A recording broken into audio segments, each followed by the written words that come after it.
Bonjour, bienvenue sur cette partie concernant les polygones réguliers. Nous avons déjà bien découvert les polygones réguliers lors de nos activités précédentes. Et ici, nous allons nous attacher à construire un polygone régulier. Alors, on rappelle quand même la définition. Hein, un polygone régulier, c'est un polygone dont tous les côtés ont la même longueur et les angles ont la même mesure. Un polygone, plusieurs angles. Et tous les angles sont d'égale mesure. Une des propriétés du polygone régulier, c'est que, première chose, il est inscriptible dans un cercle.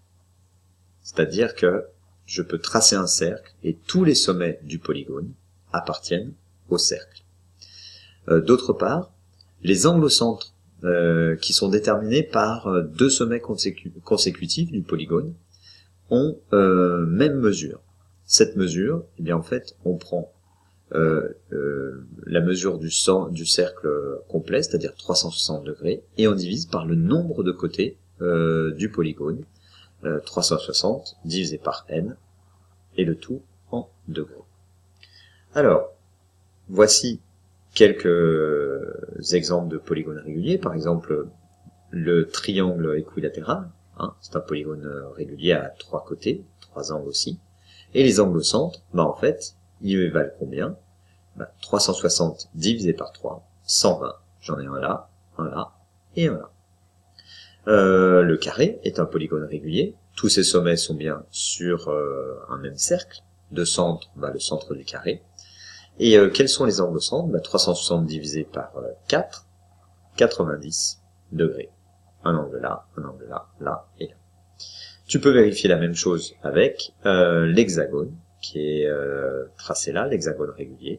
Les angles au centre font 360 divisé par 6. Hein, donc 60 degrés. Nous, alors, tous ces polygones réguliers, il faudra savoir les construire, comme sur le même principe que celui qu'on va construire maintenant, qui est, j'ai choisi l'octogone, un octogone régulier.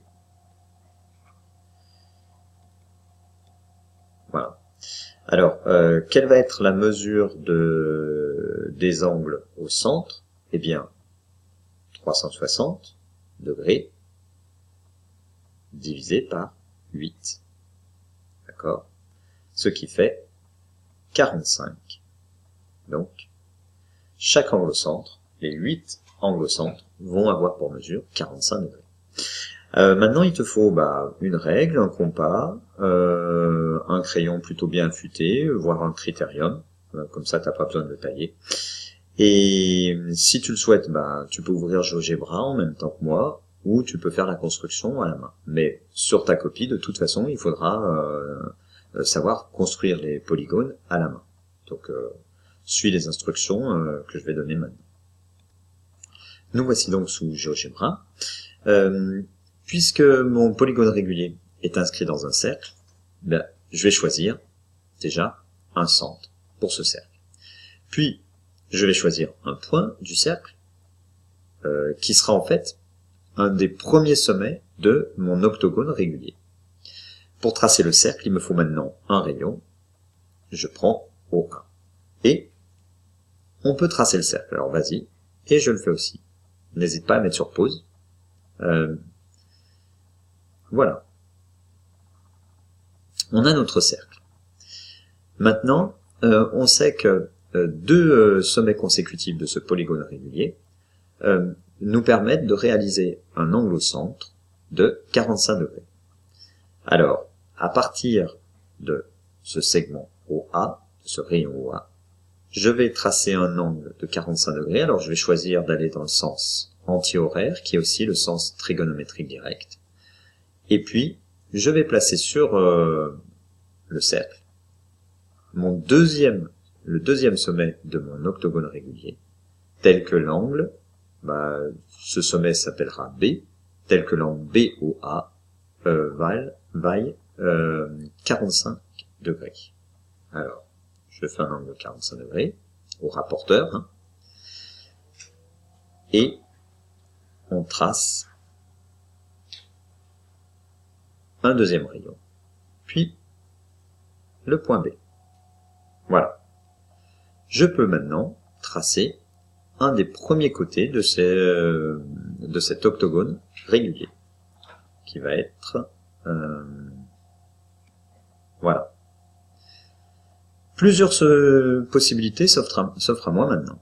Je peux recommencer à tracer un angle de 45 degrés à partir de ce sommet B, et puis placer mon troisième point qui s'appellera C.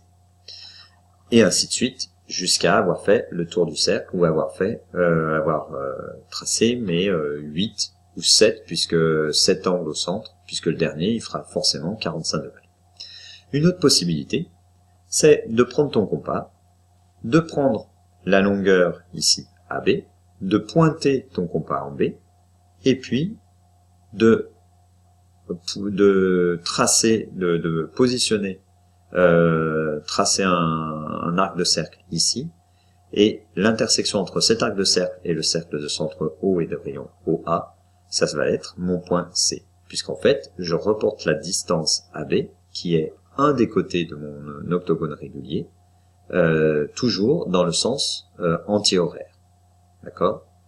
Et ainsi de suite pour tracer mon octogone régulier. Si tu fais ça sur une copie, pense bien à laisser les traits de construction. On voit bien que tu as utilisé le compas pour tracer. Alors avec le compas, ça me donnerait ce point C maintenant.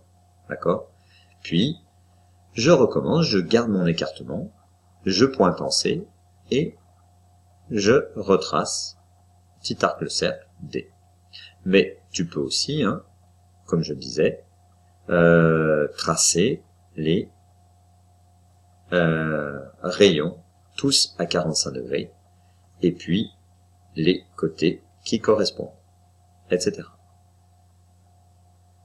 Voilà, je te laisse mettre sur pause et choisir la méthode que tu souhaites. Mélange un petit peu pour bien prendre l'habitude, pour bien manier les instruments et être sûr de faire cette figure avec soi. À mon tour de le faire, hop, je les ai tous placés. Alors, je trace mes rayons, je place mes points, hop, et voilà, mes côtés. Je peux enfin, une fois que j'ai construit mon polygone, soit j'efface tout ce dont je n'ai plus besoin, hop, et puis voilà, ou je trace en pointillé pour laisser les traits de construction apparents. Et voilà. Eh bien écoute, ne reste plus maintenant qu'à t'entraîner. Par exemple, tu peux faire le triangle équilatéral, le carré, le pentagone, on a le pentagone régulier. Tu peux aussi aller plus loin en faisant un décagone, et qui sait, un dodécagone, si tu le souhaites. Eh bien, bon courage et à bientôt. Au revoir.